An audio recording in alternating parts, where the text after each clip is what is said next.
읽히는 대로 읽는 것이 아니라 읽으라는 대로 읽는 것이다 라고 하는 게 첫 번째 포인트가 될 것 같고요. 자, 이제 두 번째 포인트는요, 정답을 선택할 때 결코 가볍게 선택하지 않습니다. 2차 검토라는 행위를 꼭 합니다. 이런 친구들의 세 번째 특징은 뭐냐면 스스로가 챌린지를 막 해요. 자기 제약을 막 걸어요. 문제를 보고 이거 다른 애들은 10분 만에 풀 것 같은데 나 8분 만에 풀어볼 거야. 인사드리겠습니다. 국어 강사 엄태욱입니다. 저는 현재 지금 대치나 중계, 마포, 분당 등등 다양한 곳에서 강의를 진행하고 있고요. 고등학교 3학년부터 중학생까지 전반적으로 우리 아이들이 국어를 어떻게 하면 즐겁게 행복하게 할 수 있을까에 대해서 연구하고 강의를 하는 사람입니다. 일단 적대감을 갖고 중고등학생이 된 친구들은요, 수업 시간에 앉아있는 자세부터 많이 달라요. 그 친구들의 자세는 의자에서 엉덩이 반쯤 빼서 이렇게 누워있는 이 자세가 국어에 적대감 있는 친구들의 자세입니다. 자세가 불편하다 보니까 문제를 똑바로 읽을 힘이 안 생겨요. 문제를 똑바로 읽지 않게 되면은 지문에서 내가 독해를 할 때 어느 부분에 집중해야 되는지 그런 생각들이 정리가 되지 않고요. 그러면 지문 독해가 제대로 안 되니까 문제의 정답을 선택할 때 당연히 오류가 많을 수밖에 없겠죠. 그러면 결국엔 어떤 일이 일어나냐면요, 공부를 해도 성적이 안 나와.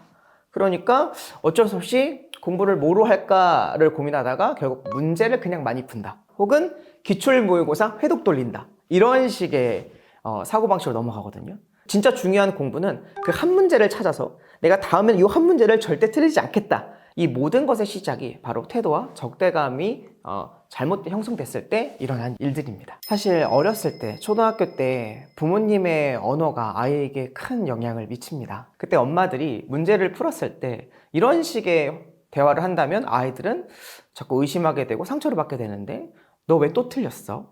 혹은 너 몇 점이야? 너 다음에는 틀리면 안 돼.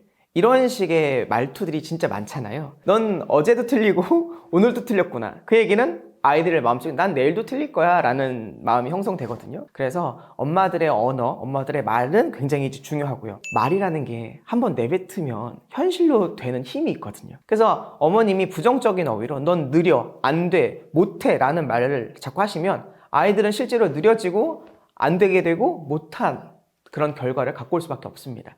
그래서 그런 언어들은 조금 주의해 주시라 말씀드립니다. 제가 제일 수업 시간에 제일 많이 하는 말은 틀려도 괜찮습니다.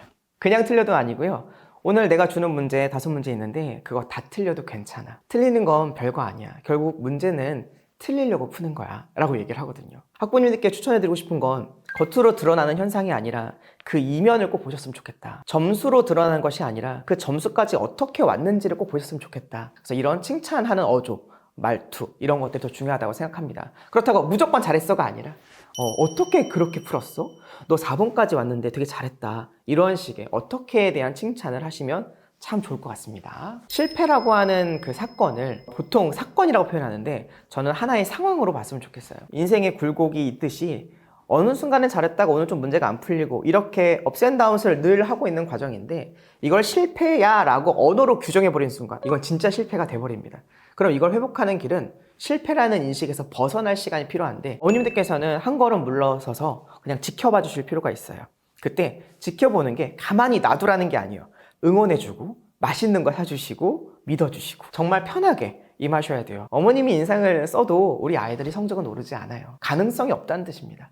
반면에 어머님들이 웃잖아요?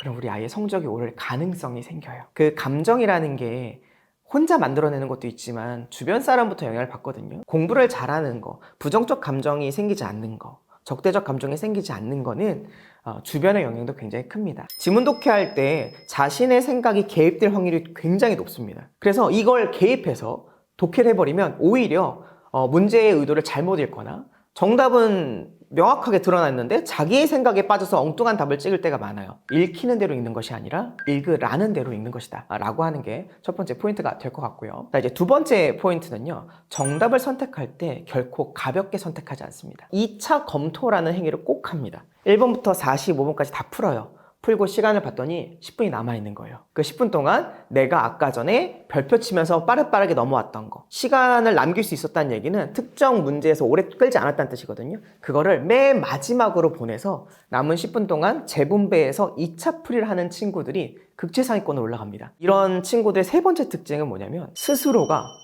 챌린지를 막 해요. 자기 제약을 막 걸어요. 문제를 보고 이거 다른 애들이 10분 만에 풀 것 같은데 나 8분 만에 풀어볼 거야. 이런 미션을 자꾸 수행한다는 거예요. 왜냐면 공부의 과정이 지루하거든요. 나의 역량을 끊임없이 확인하는 습관이 이제 최상위권들한테 있거든요. 그러면 왜 못 풀었는가에 대해서 다시 연구하고 오답 정리를 하는 그런 습관들이 최상위권이 갖고 있는 좋은 태도다라고 말씀드릴 수 있겠네요. 고등 입시에서 제가 생각했을 때 문학은요, 중등 입시에서는 거의 문학의 한 7, 80%를 차지할 만큼 중요합니다. 그래서 아이들이 문학 작품을 읽어요. 시작품을 읽으면서 이해하기를 바라세요. 근데 꼭 기억하셔야 됩니다. 우리 아이들은 문학 작품을 이해할 수 없습니다. 왜냐면 어떠한 대상에 대한 이해가 있으려면 그거에 대한 경험이 필요해요. 시대적 배경이 일제강점기거나 민주화에 대한 이야기예요. 근데 우리 아이들의 꿈은 조국 광복이 아니지 않습니까? 문제 풀 때 지문이 있고 문제가 있는데요. 반드시 문제 안에 있는 보기를 먼저 봐야 돼요. 이게 독해의 방향성 설정이라는 겁니다. 그래서 시 어떤 한 편도 좋아요. 절대 너 마음대로 해석해라 라고 두고 그거를 완벽하게 해석 못하는 아이를 질책하지 마시고요. 도와주세요. 도와주는 방법은 그래서 관점만 바꿔줘도 돼요. 감상하고 그러한 다양한 생각을 해볼 수 있는 경험을 쌓게 해주는 것, 그게 제가 초등 문학 공부의 꽃이라고 생각합니다. 문학과 비문학의 경계를 일단 아이들은 몰라요. 이 두 가지 훈련을 꼭 했으면 좋겠어요. 짧은 글, 보통 한 200자 내외의 글을 읽히신 다음에요. 그냥 넘어가지 마시고 가장 중요하다고 생각하는 거 한 3개만 꼽아봐 라고 시작을 하셔야 돼요. 아, 그렇게 생각했구나.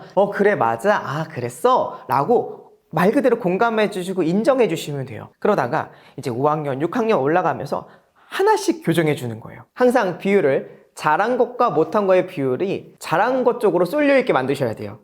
3개가 틀렸다면 2개는 칭찬하거나 그대로 놔두시고 하나만 고쳐주셔야 됩니다. 두 번째는 이제 초등학교 6학년 혹은 중학교 1학년 때부터 하면 참 좋은 게 그때부터는 이제 문단이 하나가 아니라 2개, 3개의 문단을 읽게 되거든요. 그냥 1문단 따로 키워드 찾고 주제 찾고, 2문단 따로 키워드 찾고 주제 찾고, 3문단 따로 키워드 찾고 주제 찾고 이렇게 가는데, 그게 아니라 선생님 1문단의 이 내용 때문에 2문단이 만들어진 것 같아요. 2문단의 이 내용 때문에 3문단으로 나아갈 수 있어요. 이런 식의 브릿지, 다리를 놔주는 식의 공부를 시킬 수만 있다면 정말 최고일 것 같습니다. 자, 문법 하게 되면 우리가 넘어야 될 산이 하나가 있어요. 그게 바로 뭐냐면 영문법입니다. 보통 문법 하게 되면 이제 영어에서도 품사를 배우거든요. 동사, 명사 이런 걸 배울 때 그냥 간단하게만 배우는데 그렇게 하면 안 됩니다. 왜냐면 영어의 품사와 우리말의 품사는 달라요. 각각의 품사들이 어떤 역할을 갖고 있고 어떤 정체성을 갖고 있는지를 꼭 정확하게 설명하시고 이해를 시키는 시간이 필요하다고 생각을 해요. 하나의 지식체가 명확하면 국어가 들어왔을 때 분리하기가 쉽거든요. 너무나 안타깝게도 국내에는 이 두 가지를 분리할 수 있는 사람이 많이 없어요. 왜냐면 국문법에서 정통해야 되고 영문법에도 정통한 사람만이 분리할 수 있는 작업이거든요. 고등 단계 혹은 중학교 2학년, 3학년 문법에서 국어 공부를 하게 되면요, 주어 동사를 같이 놓는 경우는 아예 없거든요. 그래서 이런 요소들을 어렸을 때 좀 구별만이라도 시켜주시면 참 좋을 것 같다라는 말씀 한번 드릴 수 있을 것 같고요. 실제로 중등 국어 교과서를 분석해보면요, 문법이 3학년 전반에 걸쳐서 중구난방으로 있어요. 그렇다 보니까 아예 입시 체계 자체가 문법이 체계적이지 않아요. 그래서 애초부터 배울 때 앞에 단어부터 차곡차곡 쌓아올 수 있는 쉬운 국문법 책이라든지 EBS 강의라든지 어떤 어린이를 위한 문법책 같은 거를 교양 도서 형식으로라도 한 번 정도는 보기를 적극 권유해드립니다. 초등학교 때는 어휘 공부를 많이 시키셔야 돼요. 중학교 1학년 때까지 시키시길 적극 권유해드려요. 자연 습득과 인위 습득이 동시에 이루어져서 어휘력이 폭발합니다. 하지만 중학교 2, 3학년이 넘어갔고 너가 내신과 수능을 위해서 어휘 공부를 해야 된다는 말은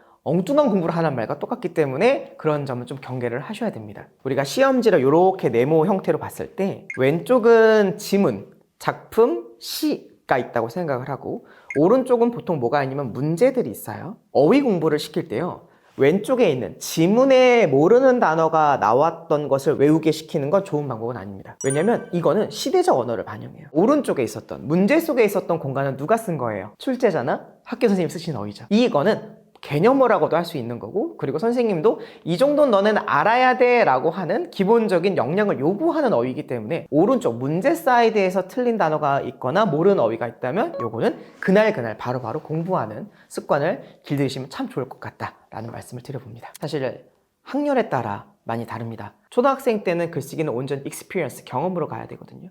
내가 글을 써봤던 경험이 있고 글을 썼을 때 누군가 내 글을 좋아해줬고 이뻐해줬고 사랑해줬어. 그런 긍정적 경험을 쌓는 거거든요. 그래서 자유롭게 쓰고 싶은 걸 쓰고 하고 싶은 말을 하게 하는 것, 그것이 초등학교 때 이루어지면 좋겠고요. 초등학교 6학년, 중학교 1학년, 2학년 때는요, 내가 쓰고 싶은 걸 쓰는 것도 중요하지만 조건에 맞는 글쓰기 연습을 하나둘씩 시켜봤으면 좋겠습니다. 어렸을 때 자기 발산형 글쓰기만 너무 하고, 이런 친구의 특징은 이런 글을 많이 쓰다 보면 약간 자아 도취에 빠져 있어. 난 좀 글 좀 써. 이런 친구들이 오히려 평가형 글쓰기에 취약한 경우가 많아요. 객관적 수치에 맞지 않아서 점수를 못 받는 경우가 있으니까 그런 부분들을 신장하시되, 자, 조건에 맞는 것도 한 번씩 써보자. 이런 식의 교육이 들어가 주는 건 적극 추천드립니다.